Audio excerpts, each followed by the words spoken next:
All right, hey, Josh here, Attica Lumber Company, out here 24 by 32, and a couple things I want to share with you here on this video. And by the way, hey, if you like the video, smash the thumbs up here. But I want to show you here, you can see how we do this pre-assembled beam right here. We notch the 2x6 SPF to it.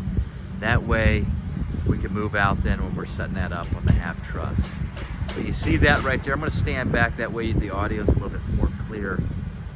Going closer, you can see the GLG is going to dwarf this audio. But and then another thing I'm going to show you on the interior here, I'm going to show you how we run 2x4s and also 2x6 for the J channel and then also for the flashing. So a couple different ideas for you folks out there. I know there's a lot of people, this is a learning curve, it's big, trust me, I learn every single day. But a lot of DIYers out there that want to do it themselves, save some money on labor. That's a good way to do it. But I'm going to show you here on the interior how we set this up. See how we do that? We put the 2x4s right there. That way you can tack the J channel right up there. See how that's set up right there.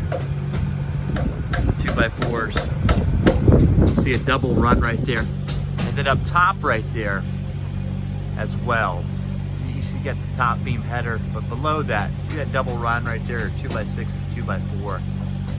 Again, you could put the flashing right into that.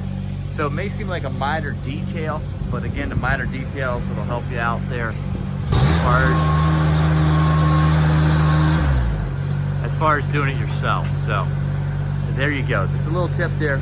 Keep following the journey here with Attica Lumber. Again, smash up the like button.